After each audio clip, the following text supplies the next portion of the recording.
Microtransactions through the past few years have come in many shapes and sizes, most of which at the core are considered anti-consumer by myself and many others. These can range from paid DLC, which is downloadable content, to purely cosmetic downloads that change the way the video game looks, but doesn't affect gameplay at all the way to the arguably kid-focused digital version of gambling called loot boxes, or as EA might say, surprise mechanics. All these different styles of microtransactions ask the consumer to pay more than the original purchase price, usually $60 for AAA releases, to receive the full content of the game. A good analogy for some of these scams would be as if you purchased a puzzle and paid, say, $10 for the first 50 pieces, without being told that the complete puzzle actually requires 100 pieces to complete. But luckily, the consumer can buy 5 packs of 10 pieces for $9.99. And to further the problem, it's that you don't know what pieces will come in the 10-piece pack, and duplicates can happen, meaning you might spend hundreds of dollars trying to get the last few pieces you need. This method has changed the video game medium from one that was just purchasing a product to be consumed at home for personal entertainment to now purchasing what I view as a miniature marketplace brought to the consumer's couch. If you're having the medium be the message, then the message has changed. As a critical communication thinker, Marshall McLuhan believed, if that's the case, then this new message the medium is sending out is all about having the opportunity to spend more money, making more profits for the company being the main focus, while enjoying the product is just a latent and accidental side effect. Microtransactions in video games came to light from a third-party develop and production company by the name of Bethesda Software in a video game called The Elder Scrolls IV: Oblivion. Bethesda, in 2006, released a purely cosmetic set of armor as a new skin for the horse that the player could use to change the appearance of their in-game mount. This skin was only obtainable by spending market points, which was their version of in-game currency equal to about $2.50. This first-time microtransaction from a major company was not received with positive feedback or opinions, and is still regarded as a black mark on Bethesda's history. Although compared to the more recent and egregious offenses, it remains a fairly small one by today's standards. But even though the concept of paying more money in-game for a small cosmetic add-on was viewed negatively, it turned out that consumers still bought the armor in droves, to the point where the pack ended up being on the top 10 downloads from the Oblivion game, placing at number 9, meaning people made the outcry against it while at the same time opening their wallets for it. People saying that it's shady and outrageous of what they're doing, but damned if that horse armor isn't cool enough to get. Video game development companies have always faced certain challenges while trying to make great games, but also make a respectable profit while doing so. One of which such issues is the sale and resale of used video games, which when there is a resold used game, the development company sees zero profit from it, not a single penny. In my view, stores like GameStop, who sell used games, are taking money directly out of the development team's pockets every time they sell a used game, by selling to a consumer who would have otherwise purchased the game anew from the publisher, putting the money, in my opinion again, where the money belongs. Now there are arguments for the pros to selling used games, and while there are a few that I can understand and agree with, it is a very, very small amount that I would actually back up and are in support of a company like GameStop's business model. With that, it makes sense that the development company would want to try to figure out a way around this so they could maximize potential profits, and that's what Electronic Arts at one point in time set out to do. In February of 2010, EA started a selling practice called Project $10, which split the content of a game into 2 segments. If the game was purchased new, then the players would receive both segments, getting a complete game for the initial cost of a newly purchased copy. But if the game was bought used or secondhand from somewhere like GameStop, the consumer would only be allowed to have access to one of the segments, and would then be required to spend $10 on the game using the in-game store to receive the remaining segment of content. Now personally, I have no issue with this. Not really, in practice or in principle, but $10 isn't a deal breaker when it comes to the cost to the player, especially compared to some of the amounts later versions of microtransactions required from the consumer to receive the same level of content. And if it would have stayed here at this level, I don't think many gamers would have an issue with it, and even this video probably would never have been made. The reason I think this works is the extra $10 is only given to the developers if the consumer already saved money on the game by purchasing it secondhand. For instance, if you were getting a game for $30 and had to spend another $10 to access it in its entirety, then you as a consumer still saved about $20 compared to the MSRP of a brand new game, and still giving the developer a portion of their missed out on profits. And just a little bit of a rant on this portion is that GameStop, they didn't create any of these games. All they did was pay people that were already done with the games a small amount compared to what the initial investment from the gamer was, to then immediately crank up the price and turn around and sell it to another gamer. This, in my opinion, the whole premise is not just anti-consumer, it's anti-video game industry. Yeah, GameStop's, well, that's a whole nother video for another time. Rant ended, back to where I was at. This practice really became anti-consumer when companies started to utilize this, but instead of locking new and additional features behind the $10 price tag to recoup the losses from used games, they instead started putting previously standard portions of the game locked behind a paywall, meaning people were now paying upwards of $70 or more to receive the same quantity of gameplay than previous generations of games. This feature would eventually turn into the now commonplace practice of online passes. The online pass was a way for the companies to keep making a profit on not the base game, but instead the online multiplayer portion of said game, meaning players could access the single player portion of the game with just purchasing the game, but the initial purchase would not allow any of the online features to be accessed. Features like both player versus player and co-op mode in most cases, taking advantage of how the medium had previously shifted from a single player experience to couch co-op experience to what it is now, which is heavily focused on multiplayer, where most games at a minimum have an online multiplayer aspect at least attached to them. Which, just some background on myself, I have never really gotten into multiplayer games. I have a much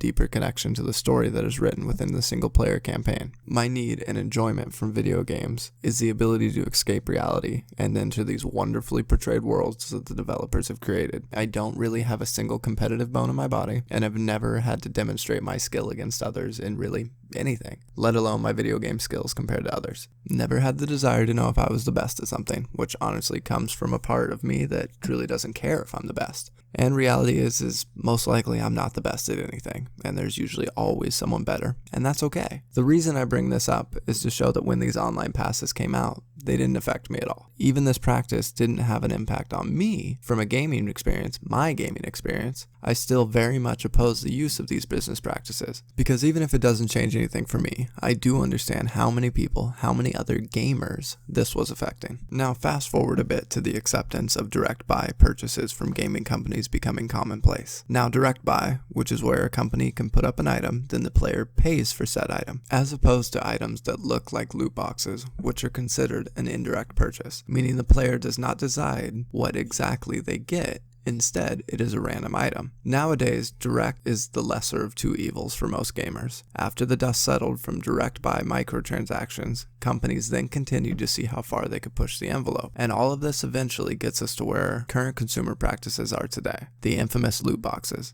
Loot boxes are a form of progression relief that require either an enormous time commitment from the player, called a grind, or by just purchasing one of these mystery booster packs with the hope to get the item or option that the player wants to help speed up the progression of the game. Now keep in mind that the system of game progression is put in place by the developer to set the pace of the completion of the game for the gamer. So the amount of time spent or money spent to achieve a certain checkpoint is dictated by the company making money off of you. They give you the means to buy a quick fix for a problem they created for the intention to sell you something. When players are either asked to invest their time in what is often repetitive gameplay, or to gamble their hard-earned money to receive an item that the development team deliberately placed behind these paywalls, I take issue with it. As an example of these loot boxes, where the medium went from slightly shifting its profit margins in favor of the producers into something completely new by altering how the consumer used the product. This all brings it to fully becoming a different medium entirely, that now focuses on the continued profitability of the development company rather than the quality experience of the consumer. DLC and microtransactions open the gates for gaming companies to make more profit from little to no effort put into the final product of their game. The gaming industry in the US, according to the NPD, the Natural Purchase Diary, if anyone is wondering what the acronym means, states that $16.7 billion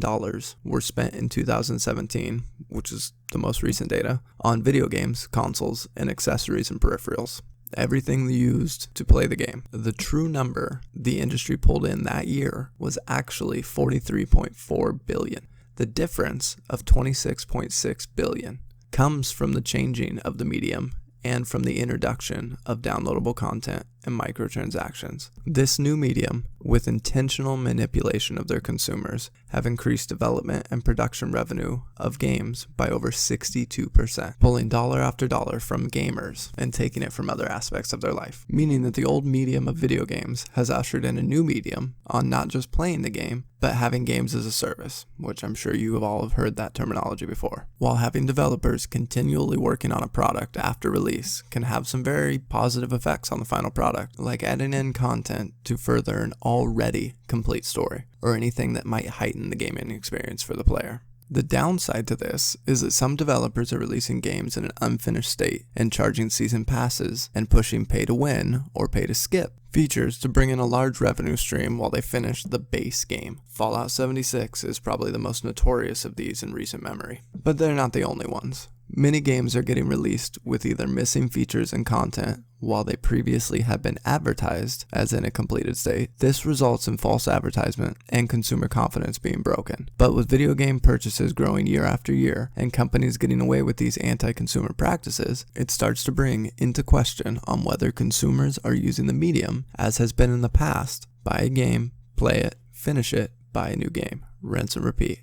Now it seems more like the medium is using the consumer to drive further profits for the company instead of just a form of entertainment. Consumers are being manipulated into spending more money for content in which historically would have been in the base game. Companies are also continually trying to find more creative and unseen ways to change the medium even further to produce more profits from its gamer base. But in all honesty, my biggest fear here is not necessarily the current state of gaming monetization, which is already in a very anti-consumer state currently, but the fear is more for what the future of monetization looks like for this video gaming industry. What new and creative ways will developers come up with to take more money out of the pockets of gamers, while at the same time just providing the same level of experience? Never underestimate what shady depths a company will go to take your money and provide you with as minimal of a service as possible. I would argue most of these companies do not care at all about us. They only care about what they can squeeze out of you and other gamers. Play and enjoy these games, but please be cautious about what companies you decide to actually back.